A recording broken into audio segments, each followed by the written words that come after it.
I was unemployed on my couch, had no idea what the heck I was going to do. Somebody at my gym mentioned what wholesaling was, and I asked them to explain it to me. They said, "Nah, you got to look do your own research. Go to YouTube." So, okay. Went to YouTube. I watched a couple different people's videos, and I stumbled upon Jerry's, and it was a wrap. I taught myself how to wholesale by watching Jerry's YouTube channel. Welcome, guys, to this interview. I've got good friend Nick Massini. I am so excited, Nick, because we did an interview live at my house in Arizona about 3 years ago. And at the time, it was super awesome to hear how you're doing the business back in your home market there in Philadelphia. So I'm really excited to talk with you, interview with you, find out what you're doing in your business, maybe break down like one of your really cool deals you've done. But give us kind of an overview. By the way, I'm going to put the link in the description from our first interview, which was really fun to do because you shared kind of like how you got started. At the time, I think you were doing like a couple deals a month, getting your feet under you, really getting to that stage of like, you were full-time, I think, but you were kind of really trying to like find your way in the business. And now it's been 3 years, and I've been following you on social and kind of watching a little bit what you're doing. And it's just so fun to see you grow and develop and progress in the business. So Nick, how you doing, man? Jerry, I'm doing good. I'm so happy to be speaking with you again. I love that you had me on the first time. That was a big, in a lot of ways, catapult into a lot of success I had going on from there on out. And I'm honored to be back. What the heck, I'm honored to be speaking with you.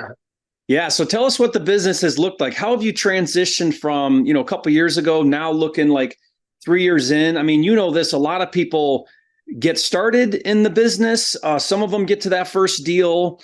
Some of them that get to the first deal never go on and actually make it a real business. You're one of those few statistics that saw it through and building a business and continually growing that business and have big goals on the horizon. So what was that like for you transitioning from like new wholesaler to now what I would call more experienced wholesaler? What's that look like for you? I'll tell you, an interesting journey with a lot of ups and downs. And I'll tell you, I got caught in the trap of wholesaling as a trade, which I shouldn't have done, because I'll tell you what, I've seen enough of your videos to know there's a big difference between wholesaling as a trade and having a business that does wholesale deals. What's the difference for you? The difference is, there's a lot of differences, but the main difference is, lifestyle and peace of mind. You don't want to be just chasing individual deal and check by check. That it's fun when you first get into the business, because at least for me, I had so much fun doing all these deals and learning, and I wanted to be so hands-on with every deal, because every deal you do, the more you learn. And I didn't really have any real estate background, so I really got caught into doing the trade of wholesaling. But when you're doing that, you really, really, really, really got to grind if you want to make enough money for it to be worth it. You got to go nuts. You might as well be working a job in a lot of senses. Not for everybody, don't get me wrong, but for some people, having a business is much better for your lifestyle. You're not hands-on with everything, and more high-level responsibilities, obviously, for sure. But getting to spend more time with my family, and treating it more like a marketing company rather than a trade. You know what I'm saying?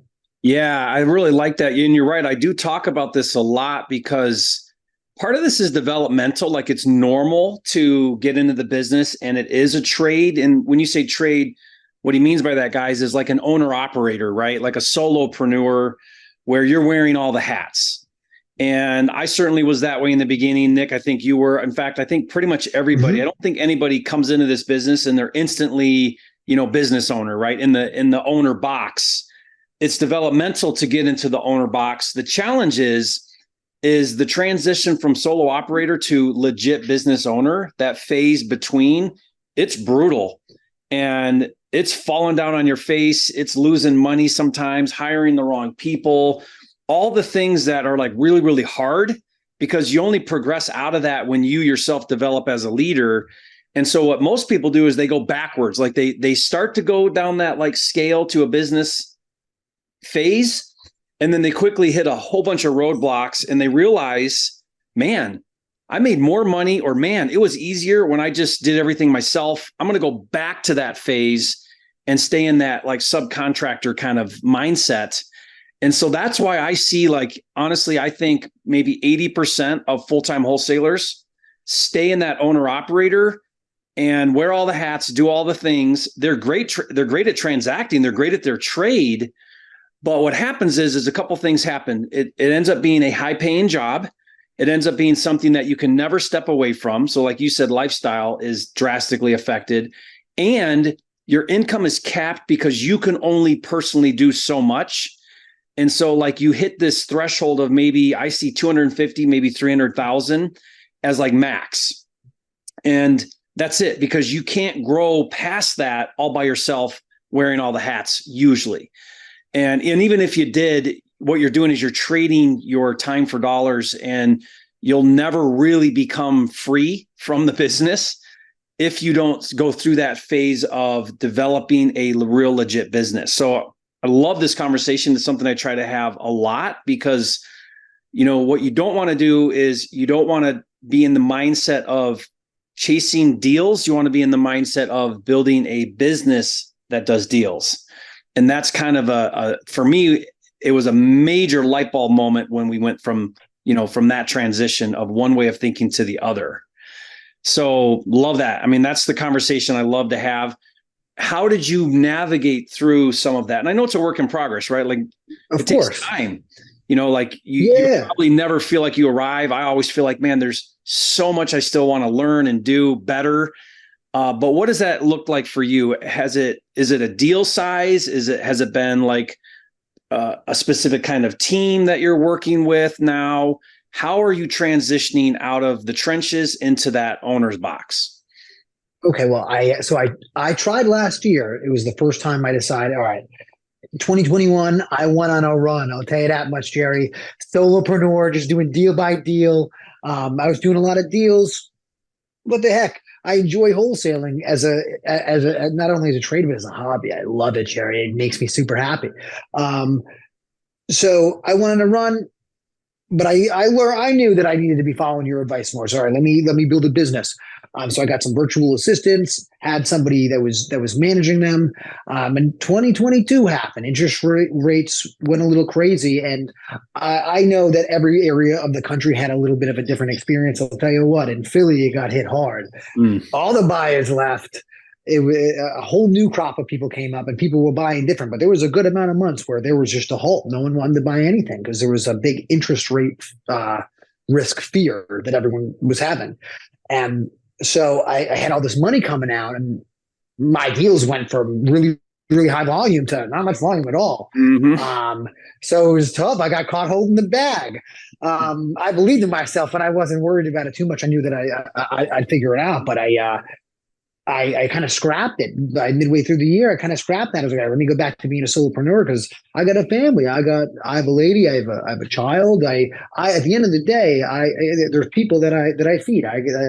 I need the money. So I went back into doing the trade, fixed the money a little bit, and then bam, this year's been all about actually building a team and separating myself from the business. So now I have virtual assistants. I did a bad job managing everybody last year. I'll tell you that much, Jerry. Managing people is super difficult.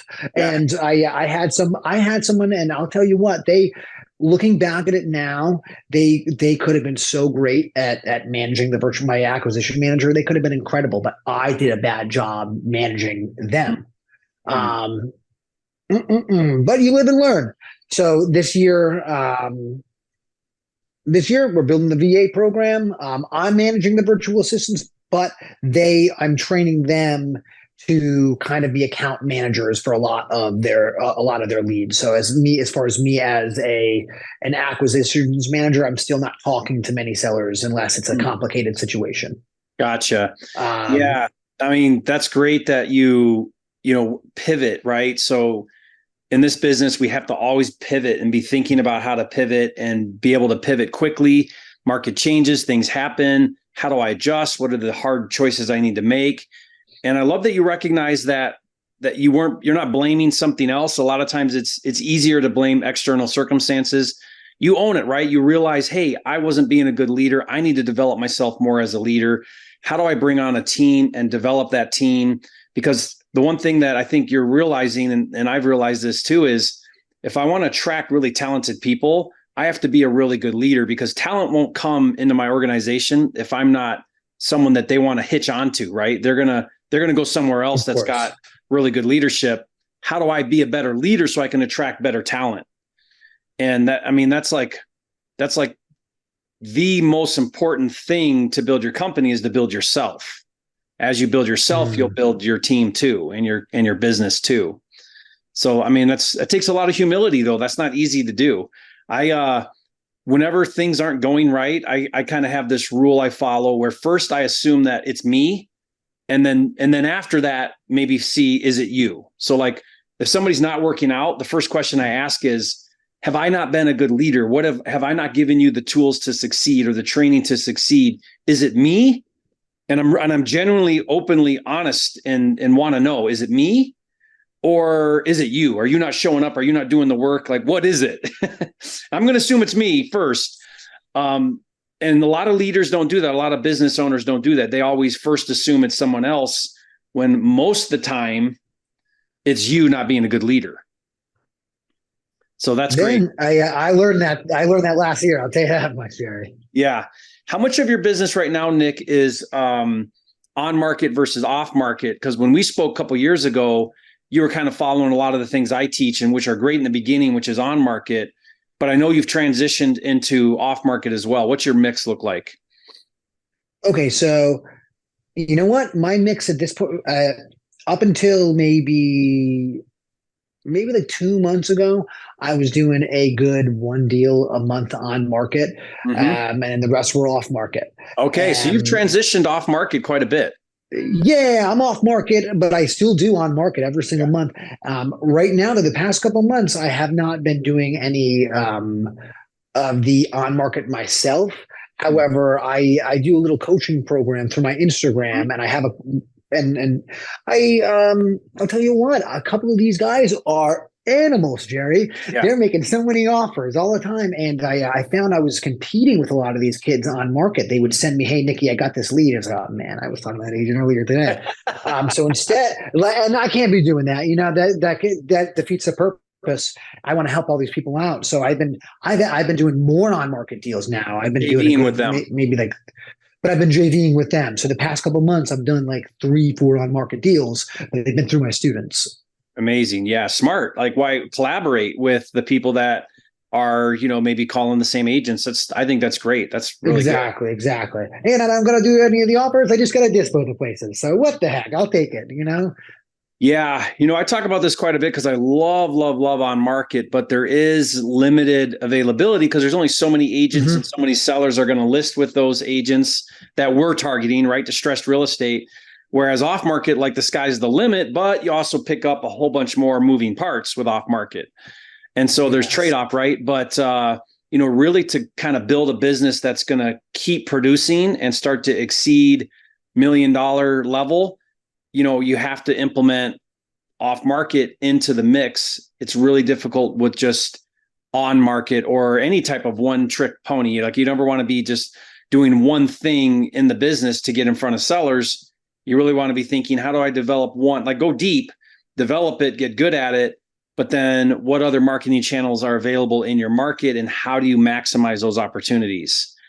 And so I see you starting to do that now, where you're kind of now targeting specific types of leads and, building a model around those different marketing channels.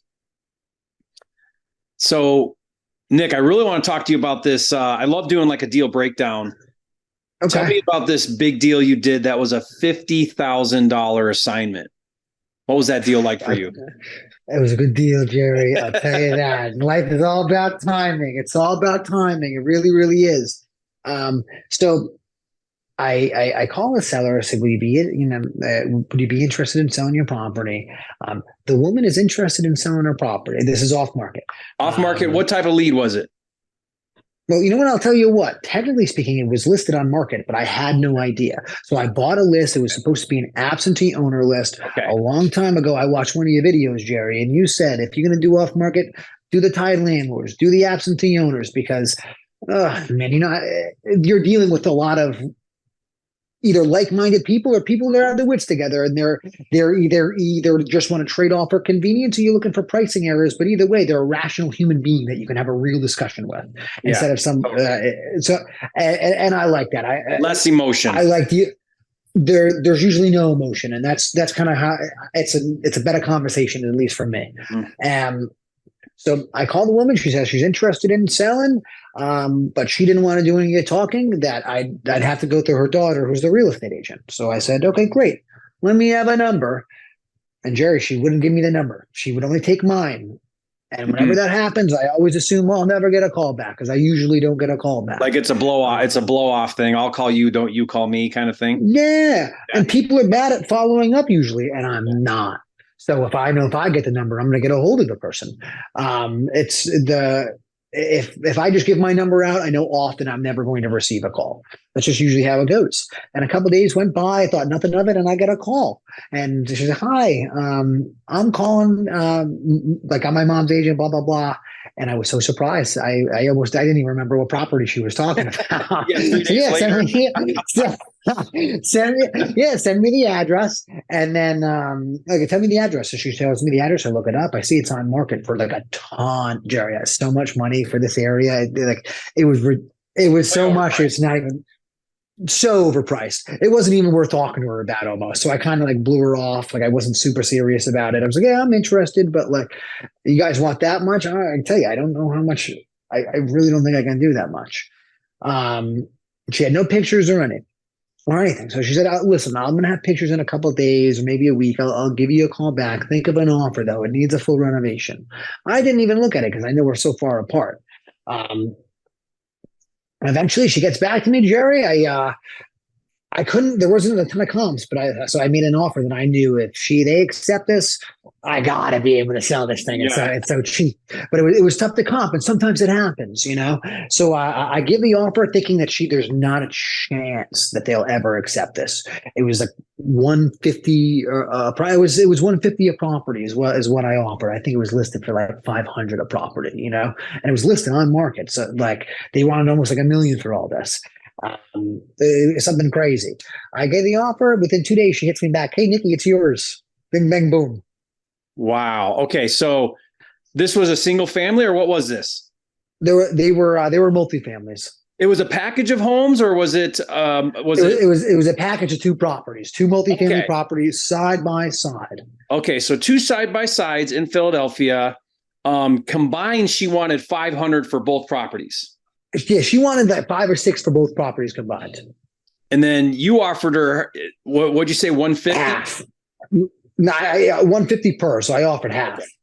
Okay, so you offered her 300, which was half of what she wanted for the property.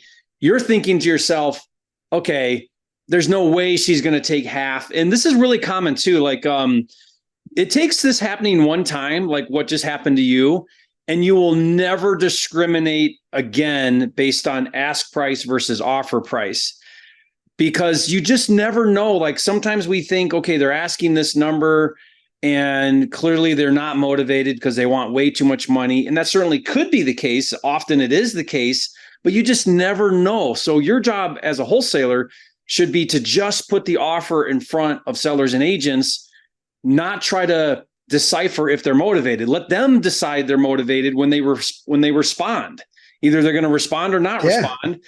That's when you'll really know. You never really know. It doesn't matter what someone's asking. The way you really find out if someone's motivated is put an offer in front of them and see what they do. That's the only way to really know. Exactly.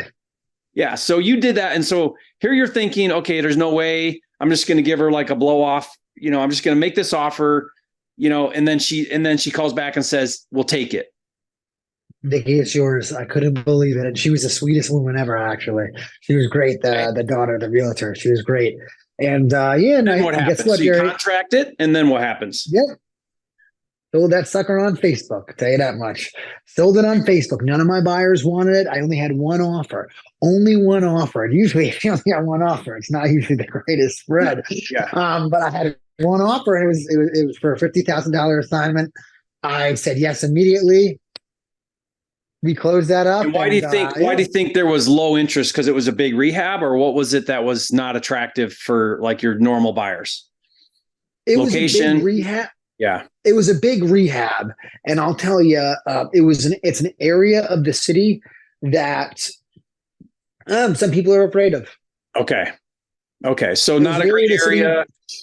And your buyer, were they thinking to flip or keep as a rental? What was there? Do you know? Oh, no, they're keeping that. They're keeping that and doing and maybe in a couple of years do some student housing because it's near Temple, but it's right now it's a little bit too far for Temple students. But within a couple of years, it'll be good for Temple students. And so you put that thing on a local Facebook group in that for investors of an investor group. And someone reaches out, and did you offer a price, or did you make them give you a price, or how'd you work the number? They offered me what I had. What they offered me is what I was looking to get for it. Okay, so you offered $50K more than your contract, and then he didn't try to beat you down. He just said, "I want it for that price." And he said, "You know what? I'll take it." So, I mean, it was so simple, Jerry. I was worried that it was real. I thought it was a scam. Yeah. Or that he'd go look at it and change his mind or something like that. Yeah. Well, he actually ended up getting sight unseen, which is always usually, it was a lot of times it's scary for me. Yeah. Because usually a lot of times people will come back and say, "Oh, I needed it cheaper, this and that. I didn't know," and use that as an excuse. But not this guy. They closed and it was great. I have a deal with them going on right now. Another deal with these. So repeat buyer. Yep. Yeah. And so when you did that, did you tell us about kind of terms? Did you do like a 30-day close? Did you get earnest money? Was it a true assignment? Title, anything with title? It all just went like clockwork? How'd that all go? It was really easy. I did not double close. I just did a normal assignment. The buyer put down, I think, like $5,000 deposit per property. It went really textbook and smooth. I'll tell you that much, Jerry. Yeah, that's fun. It's great when you have, because you know how it goes, right? If you're in the business, contracts fall out, buyers fall out, title issues, like so many things, whatever, 25% of contracts never make it to closing for whatever reasons. So I tell people, when you're in the game, the deal of a lifetime should come like once a week, or whatever, every so often. But you don't get the deal of a lifetime like this one. You don't get the easy 50K lay down deals if you're not in the game. Once you're in the game and you're active and you're out there hustling and you're doing the deals and you're doing the business, then you get these home run deals. They just tend to kind of come your way. I think it's kind of like, law of attraction. It's like the universe or God or whoever's rewarding you for putting in the work. And I just see it time and again where you get these amazing deals, not every day, not every deal, not every time, but they'll start to become more normal as you get more active. For sure. You got to be putting in the work for the universe to reward you with things like that. Yeah, that's great. So what's the business look like for you now? What are you hoping to do? I mean, have you thought through like what's your big 2024 goals? Build more wholesaling, do other things? Are you still where are you at? What are you thinking? All right. Well, where I'm at right now, I'm working on my average the amount of money I make per deal. I'm looking to increase it. Deal size on market, and we're looking at 5 to 7 pieces. Off market, and you know what? A lot of times similar, but lately they've been closer to 10 pieces. So 10 grand. So I'm looking to not do any assignments really that are under 10 grand. Good. I have 2 virtual assistants that are calling for me. Basically full time. They're animals, and I put a lot of time into them. I'm in love with them. I don't know what I would do without these people. They're great. And no, they're incredible. I love them. They're both doing a 10 piece. They're both doing a 10 piece a month right now. The past like 2 months. And my overall expenses on them are really not bad. My overhead's like $5,000, so I'm doing 2 10 pieces with them, and I'm doing some deals through my students. Right now, I'm trying to, the goal immediately is to either get another virtual assistant or get some of these people to, if I can get them to like 1.5 deals per month. Mm-hmm. Yeah. Big difference.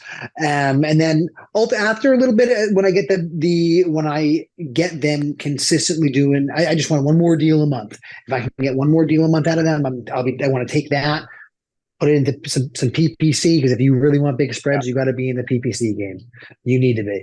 And then venture into the PPC game. I'd like to, I'd like to continue separating myself from the business, while right now they're doing most of their account management. I call it account management because I'm doing mainly tired landlords, and they kind of manage that account that my virtual assistants do. So I don't have to talk to many sellers unless it is, again, a complex situation, but I am ultimately looking to have somebody still take that place of me for me, and I guess, and be their account manager.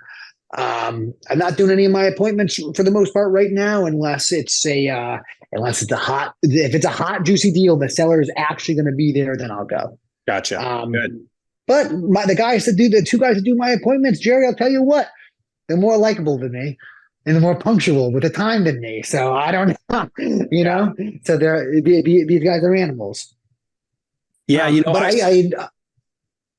I was going to say, we haven't yet connected on it all the way, but I really want to invest in your business. I really believe in you and what you're doing. If that's a good fit, we'll talk more about it. But I'm excited for what you're doing, and really proud of you, Nick, for putting in the work, working on growing the business. You're developing some people there on the ground that you're JVing with and teaching them how to do the business. I mean, really, really cool what you're doing. Really proud of you.